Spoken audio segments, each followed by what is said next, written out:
लो, तो बेटा आज हम करेंगे बैंडविड्थ एंड डाटा रेट। अब बैंडविड्थ क्या होती है, डाटा रेट क्या है, ये सब आज हम इस लेक्चर में देखेंगे। कुछ बेसिक्स देख लो। स्क्वायर वेव डिजिटल है, कल भी मैंने आपको एक्सप्लेन कर दिया था स्क्वायर वेव। साइन वेव ये एनालॉग है। स्क्वायर वेव शॉर्ट डिस्टेंस के लिए यूज की जाएगी और साइन वेव लॉन्ग डिस्टेंस में यूज की जाएगी। Square wave encode the digital data with the help of its level. Square wave में डाटा कैसे ट्रेवल होगा कि स्क्वायर वेव के जो लेवल हैं उन लेवल्स को ही हम डिजिटल डाटा के 0 और 1 से रिप्रेजेंट कर देंगे और वो लेवल ही आगे जाकर रिसीव कर लिए जाएंगे। और साइन वेव कैसे डाटा ट्रेवल करवाएगी? Sine wave modulates the data. Sine wave के ऊपर, साइन वेव एक कैरियर वेव के तौर पे काम करेगी, उसके ऊपर डाटा मॉड्यूलेट होकर जाएगा। ये आपके फिगर दिखा रखी हैं। ये देखो, ये ऊपर वाली फिगर ये कॉन्टिन्यूस वेव है, ये साइन वेव है, और नीचे वाली फिगर ये एक स्क्वायर वेव है।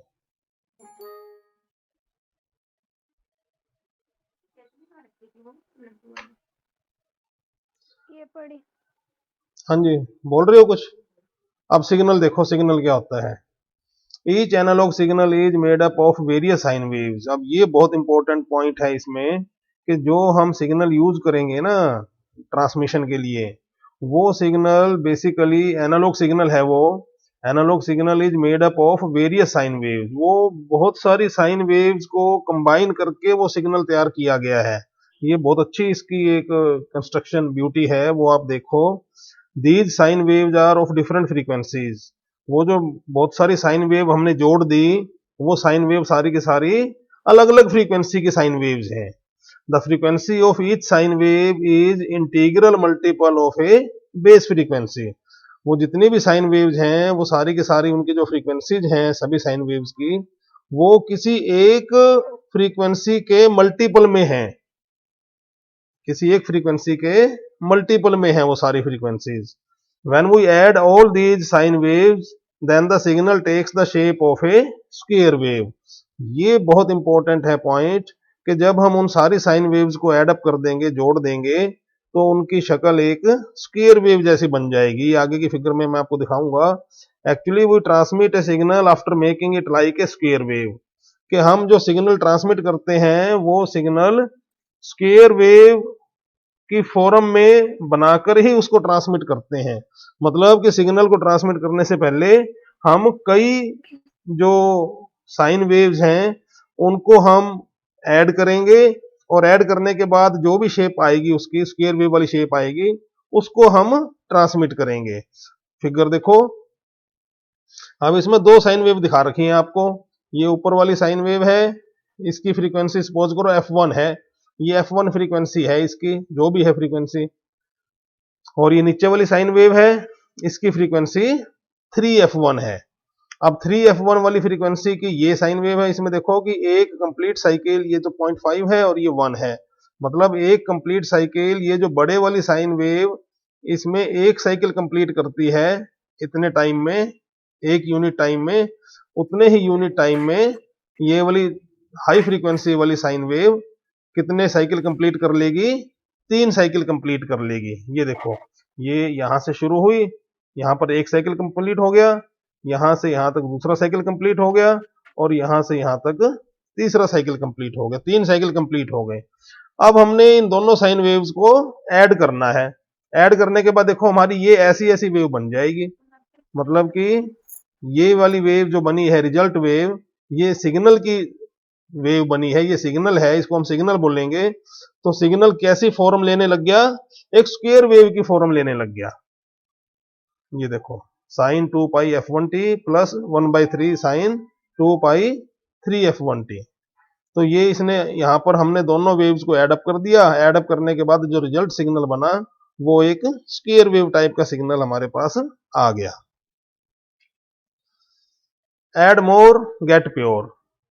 One more thing, as we go on adding the sine wave components of various frequencies, the signal achieves the shape of nearly square wave. तो जैसे जैसे हम और कंपोनेंट ऐड करते जाएंगे, जैसे अभी तो हमने सिर्फ एक ही कंपोनेंट ऐड किया था, ये पीछे वाले फिगर में देखो, हमने सिर्फ एक कंपोनेंट ऐड किया है। ये हमारी बेसिक फ्रीक्वेंसी है, इसको फंडामेंटल फ्रीक्वेंसी बोलते हैं। तो फंडामेंटल फ्रीक्वेंसी में हमने एक ही वेव, साइन वेव को ऐड किया, जो कि इस फंडामेंटल फ्रीक्वेंसी की 3 टाइम्स की फ्रीक्वेंसी की थी। 3f1 है इसकी फ्रीक्वेंसी। ऐसे ही अगर हम 5f1 ऐड कर दें, 7f1 ऐड कर दें, 9f1 ऐड कर दें और इन्फिनिटी तक ऐड करते जाएं, तो हमारे को जो रिजल्ट वेव मिलेगी, जो रिजल्ट सिग्नल मिलेगा, वो एग्जैक्ट स्क्वायर लाइक सिग्नल मिल जाएगा। The signal achieves the shape of nearly square wave. See next figure in which 3 components of frequencies 3f1, 5f1 and 7f1 are added to the base frequency f1. तो इसके अंदर हमने total 3 component add किए हैं। ये अगली figure देखो क्या है, ये है अगली फिगर। ये इसमें देखो साइन 2 पाई f1t, ये तो बेसिक फ्रीक्वेंसी है, फंडामेंटल फ्रीक्वेंसी। इसमें 1/3, ये 1/3 जो है ये इसका एम्पलीट्यूड है दूसरी वेव का, ये 1/5 तीसरी वेव का एम्पलीट्यूड है। ठीक है, तो इसके अंदर हमने क्या ऐड कर दिया, 2 कंपोनेंट ऐड कर दिए, एक 3f1 फ्रीक्वेंसी का और एक 5f1 फ्रीक्वेंसी का। तो ये हमारे को ऐसी शेप इसकी मिल जाएगी। और ये अगले वाली फिगर देखो, इसमें अब हमने एक और कंपोनेंट ऐड कर दिया 7f1 फ्रीक्वेंसी वाला। तो 7f1 फ्रीक्वेंसी वाला कंपोनेंट भी ऐड कर दिया, तो ये ज्यादा और रिफाइन हो गया। तो ये स्क्वायर वेव टाइप इसकी शेप जो है और रिफाइन बन गई। ये एग्जैक्ट स्क्वायर लाइक है। ये कब मिल जाएगी, जब हम ये फार्मूला लगा देंगे 1/k साइन 2 पाई के f1t। तो k जो है वो 1 से लेकर इन्फिनिटी तक जा रहा है। ओड नंबर्स हैं सारे, 1, 3, 5, 7, 9, 11, 13। तो जितने हम उसको इन्फिनिटी तक ऐड करते जाएंगे, तब हमको ये square wave, exact square wave मिल जाएगी। वापिस आओ, देखो, also see that the amplitude of the kth component is only 1/k। तो ये जो कंपोनेंट है ये कितना है, kth कंपोनेंट का जो एम्पलीट्यूड है वो 1/k है। मतलब कि उसकी जो एनर्जी लेवल है वो सिर्फ जितना उसकी फ्रीक्वेंसी का मल्टीपल है फंडामेंटल फ्रीक्वेंसी का, उतना ही उसका जो मैग्नीट्यूड है, उसका कंपोनेंट का कंट्रीब्यूशन है, वो 1/k हो जाएगा। The amplitude of the kth component is only 1k, which is a measure of energy contribution in the signal. So it means the components of higher frequencies contribute very less in the energy of the signal. अब ये 1 minute add नहीं हो रहे, मेरे को message मिल रहे हैं। और भी कोई है क्या?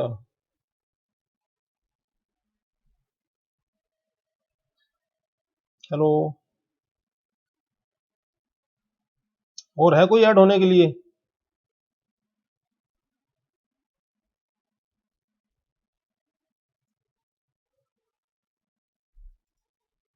चलो,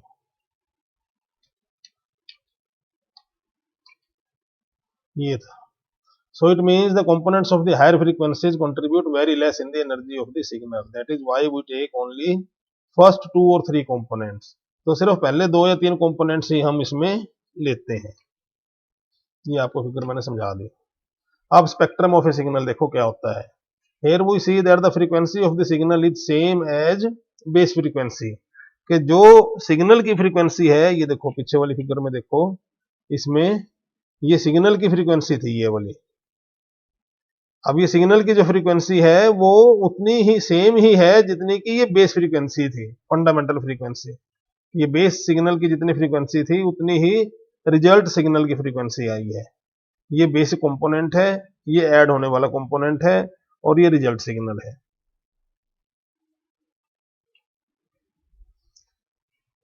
the frequency of the signal is same as base frequency.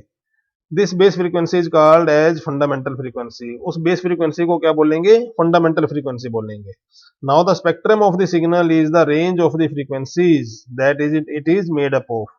तो जो स्पेक्ट्रम होगा सिग्नल का, वो क्या होगा कि जितने भी कंपोनेंट्स फ्रीक्वेंसीज के उसमें आपने ऐड कर रखे हैं, उनका जो रेंज है, फ्रीक्वेंसी की जो रेंज है, वो उसका स्पेक्ट्रम कहलाएगी।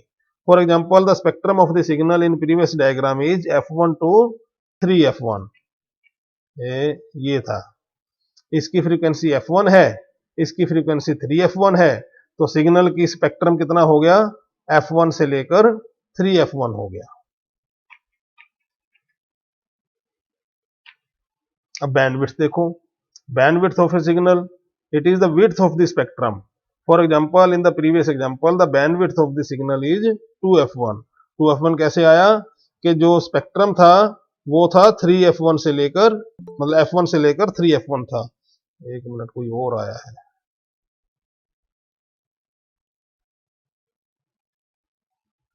सात हो गए।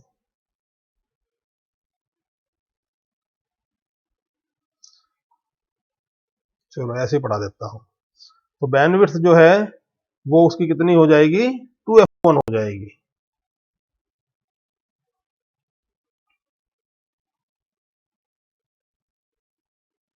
Frequency of the frequency and data rate. अब फ्रीक्वेंसी एंड डाटा रेट को देखो क्या है,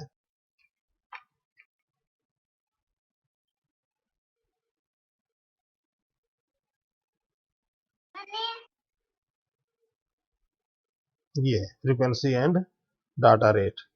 फ्रीक्वेंसी क्या है, number of complete cycles per second. Now consider a square wave, in one cycle there are two halves. अब एक साइकिल में दो हाफ होंगे, and each half can represent one bit.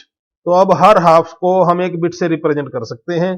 That means in one cycle two bits can be represented. तो एक cycle में दो bit को रिप्रेजेंट किया जा सकता है। ये देखो, ये यहां से आपको स्क्वायर वेव के डायग्राम से समझ में आ जाएगा। ये है स्क्वायर वेव का डायग्राम। स्क्वायर वेव के डायग्राम में देखो, ये आपका कंप्लीट साइकिल कब होगा, ये हाफ और ये नेक्स्ट हाफ। तो इस कंप्लीट साइकिल में ये जो दो हाफ हैं, ये दो हाफ डिफरेंट लेवल पर उनका एनर्जी लेवल मेंटेन्ड है, उनका जो वोल्टेज लेवल है वो डिफरेंट लेवल पर है। तो हम हर लेवल को एक बिट से रिप्रेजेंट कर सकते हैं, या एक बिट को हर एक लेवल से रिप्रेजेंट कर सकते हैं। तो एक साइकिल में दो लेवल होंगे, इसका मतलब दो बिट रिप्रेजेंट किए जा सकते हैं। तो एक साइकिल में कितना डाटा ट्रांसफर हो जाएगा, दो बिट का डाटा ट्रांसफर हो जाएगा। ये that means in one cycle two bits can be represented. That means if the frequency of a square wave is 50 hertz, 50 hertz का मतलब कि अगर कोई स्क्वायर वेव एक सेकंड में 50 साइकिल अपने पूरे करती है, then the data transfer rate कितना हो गया, 100 bps हो गया। तो 50 गुना 2, 100 बिट्स ट्रांसफर किए जा सकते हैं एक सेकंड में, बिट्स पर सेकंड। उसका रेट किस यूनिट में आएगा, बीपीएस क्या है, बिट्स पर सेकंड। तो 100 बीपीएस का रेट उसको हम अचीव कर लेंगे। So the relation is data rate is equal to 2 times f1 BPS.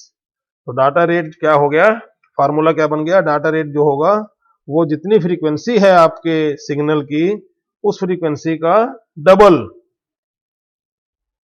BPS हो जाएगा, where f1 is the frequency of the signal.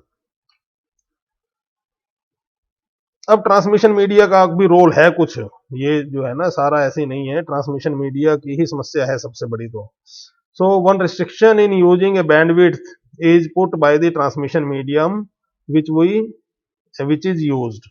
तो ट्रांसमिशन मीडियम, क्योंकि जब हमने सिग्नल को ट्रांसफर करना है, सिग्नल को ट्रांसमिट करना है, तो वो किसी ट्रांसमिशन मीडियम पर ही होकर जाएगा। तो ट्रांसमिशन मीडियम की समस्या ये है कि भाई वो जो फ्रीक्वेंसी जिस फ्रीक्वेंसी पे वो ट्रेवल कर रहा है, तो वो फ्रीक्वेंसी नहीं कर पाती, एकोमोडेट नहीं कर पाती। The various transmission medium can not accommodate unlimited bandwidth. मतलब कि अनलिमिटेड बैंडविड्थ को वो एकोमोडेट नहीं कर पाते जो मीडियम हम यूज करते हैं। Therefore we have to work in a limited band of frequencies while sending a signal. तो एक सिग्नल को भेजते हुए हमें लिमिटेड बैंडविड्थ में काम करना पड़ता है। अब relation between bandwidth and data rate. Bandwidth और डाटा रेट में देखो अब क्या रिलेशन है, ये है असली जो हमने समझना है। एग्जांपल लेते हैं, एक एग्जांपल से मैं आपको समझाऊंगा कि a digital transmission system in which the bandwidth allowed is equal to 4 megahertz.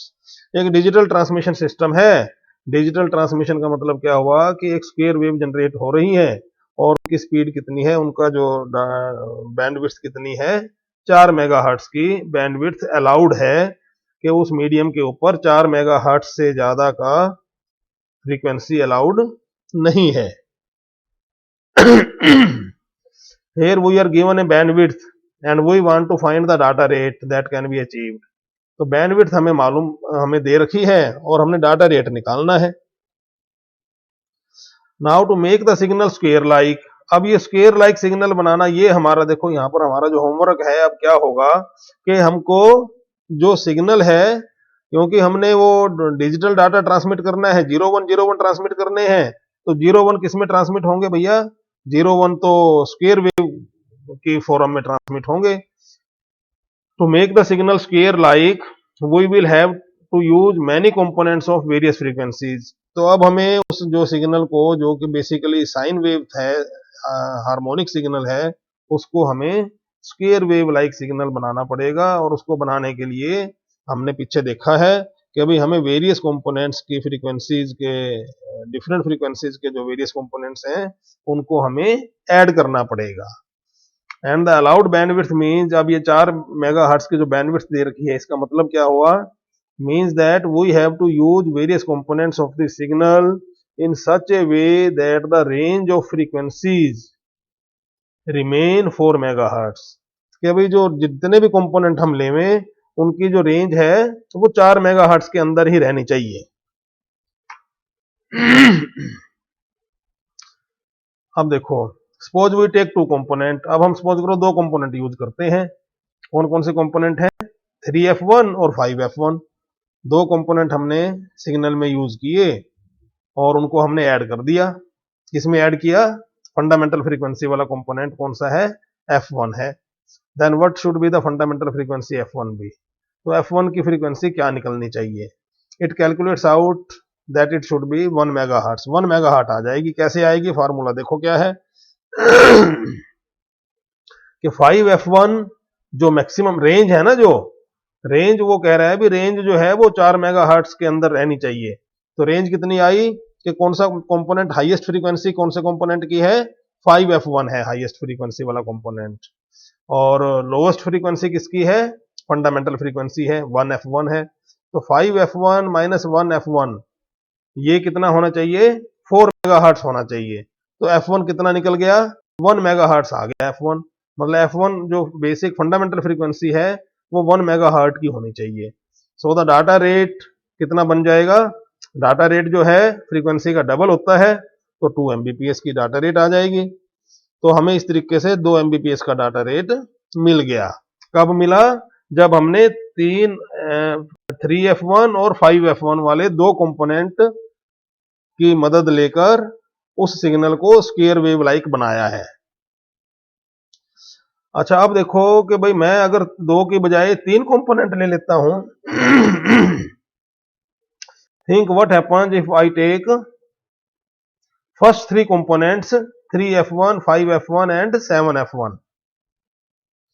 मतलब 3 कंपोनेंट को अगर मैं ऐड करूंगा तो मेरे पास f1 कितना आएगा, 4 मेगाहर्ट्ज की ही रेंज मुझे बैंडविड्थ अलाउड है, तो उसमें हमें f1 निकालना होगा। ये आप एक्सरसाइज के तौर पे कर लो, कल मुझे इसका आंसर बताना, नहीं निकले तो फिर वो भी बताना, मैं आपको समझाऊंगा। आगे चलो। Now suppose the bandwidth allowed is doubled. अब सपोज करो कि भाई वो एक ऐसा हमने मीडियम ले लिया, ऐसा मेटल ले लिया जो 8 मेगाहर्ट्ज की फ्रीक्वेंसी तक बैंडविड्थ को अलाउ करता है। And same 2 components, 2 he component हमने ले रखे हैं, वही 3f1 और 5f1 वाला स्क्वायर वेव बनाने के लिए, are added to f1। Then f1 comes out. अब f1 कितना आ गया, 5f1 minus 1f1 equal to 8 megahertz, तो f1 आ गया 2 megahertz. So the data rate becomes 4 megahertz. 4 megahertz का डाटा रेट मिल जाएगा हमें।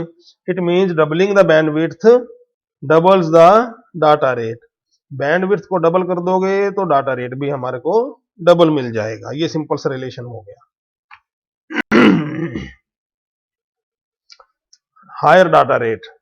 Now if we reduce the, अब और देखो, और कमाल देखो क्या है, now if we reduce the frequency components from 2 to 1, मतलब पहले हम क्या कर रहे थे कि भाई 3f1 और 5f1 वाले कंपोनेंट जोड़ रहे थे f1 में। अब कहते हैं जी आप 5f1 को तो छोड़ दो, उसको मत लो, और खाली 3f1 वाला एक कंपोनेंट जोड़ लो f1 में। तो क्या होगा कि then for same 4 megahertz bandwidth we get f1 as 3f1 minus f1 is equal to 2f1 is equal to 4 megahertz. It implies that f1 comes out 2 megahertz and the data rate is double of f1, that is 4 megahertz. तो data rate हमें 4 megahertz का मिल जाएगा। In this way we can achieve higher data rate using same bandwidth. Bandwidth वही है 4 Mbps की, sorry 4 megahertz की। 4 megahertz की बैंडविड्थ होते हुए भी हमने 4 एमबीपीएस का डाटा रेट अचीव कर लिया। वो कैसे अचीव किया कि मैंने जो कंपोनेंट यूज किए थे स्क्वायर वेव बनाने के लिए सिग्नल में, उन कंपोनेंट्स में से एक कंपोनेंट को छोड़ दिया, उस कंपोनेंट को मैंने यूज नहीं किया। 5f1 वाले कंपोनेंट को मैंने यूज नहीं किया, सिर्फ 3f1 वाले कंपोनेंट को ही यूज किया है। लेकिन इससे होगा क्या, but it will compromise with the shape of the signal. अब देखो आप जितना कम यूज करोगे कंपोनेंट्स, तो भाई फिर वो स्क्वायर वेव वाली जो शेप लेता था वो शेप नहीं लेगा, पूरी शेप नहीं आएगी। तो using less components will not make the signal as exact square wave like. तो वो जो सिग्नल है वो एग्जैक्ट स्क्वायर वेव लाइक वाला नहीं बनेगा। So it depend upon the receiver. अब रिसीवर अगर उसको रिकॉग्नाइज ही नहीं कर पाएगा, सिग्नल को समझ ही नहीं पाएगा कि भाई ये 0 बता रहा है कि 1 बता रहा है, तो फिर उस सिग्नल का फायदा क्या हुआ। So it depends upon the receiver that if it is ready to accept and understand the signal having less components, then high data rate can be achieved by using less components। कि भाई अगर receiver आपका इतना तगड़ा है, वो इतनी समझ रखता है कि थोड़े कंपोनेंट वाले सिग्नल को भी वो समझ लेगा कि भाई ये 0 बता रहा है और 1 बता रहा है। 0 और 1 ही तो समझने हैं ना बेसिकली। तो 0 बता रहा है या 1 बता रहा है, तो जो अगर वो उसको समझ लेगा तो अच्छी बात है। तो आप थोड़े कंपोनेंट यूज करो। थोड़े कंपोनेंट यूज करने से हमें क्या फायदा हो रहा है कि हमारा डाटा रेट हाई मिल रहा है हमें। अगली फिगर देखो, यहां से आपको समझ में आएगा। एक मिनट, कोई और आया है क्या? आवाज आई है? यस। ये थोड़ा जल्दी ही शुरू कर दिया, अब तो 6 बच्चे रह गए। और भी आ रहे हैं क्या कोई? हेलो। Yes sir. कोई और बच्चे भी बाहर नॉक कर रहे हैं क्या, जो मुझे पता नहीं लग रहा? नो सर, ऐसा तो कुछ नहीं है। चलो ठीक है, कोई बात नहीं। लो ये देख लो, ये फिगर, इसमें आपको क्लियर हो जाएगा।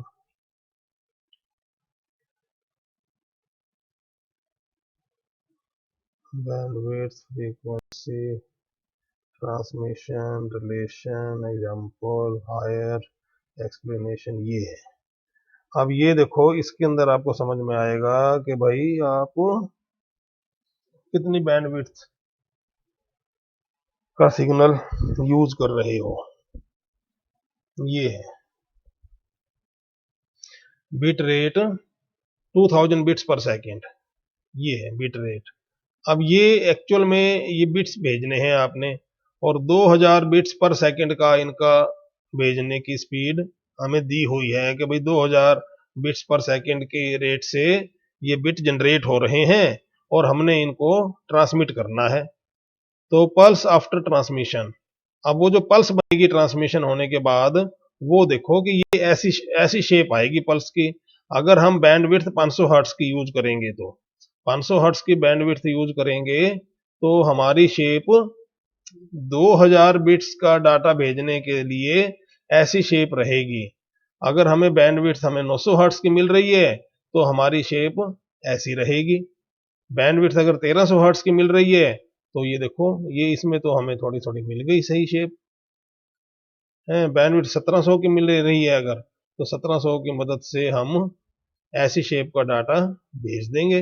बैंडविड्थ 2500 मिल रही है, देखो कितनी फाइन हो गई, और बैंडविड्थ 4000 हर्ट्ज की मिल रही है, तो फिर आप देखो बिल्कुल ही स्क्वायर वेव लाइक हो गया। तो ये आपको बैंडविड्थ और डाटा रेट का रिलेशन बताया हुआ है। इसमें आप ये समझ लो कि भाई जो शेप आपको मिल रही है, आप कैसी शेप चाहते हो, कितनी फाइन शेप चाहते हो, जितनी फाइन शेप आप चाहते हो तो भाई उसके लिए फिर बैंडविड्थ यूज हो जाएगी। ज़्यादा बैंडविड्थ यूज करोगे तो फिर उसमें बिट रेट कम हो जाएगा, डाटा ट्रांसफर रेट। तो ये एक रिलेशन है इसमें बैंडविड्थ और डाटा रेट का। तो ये मेरा आज का लेक्चर कंप्लीट हुआ।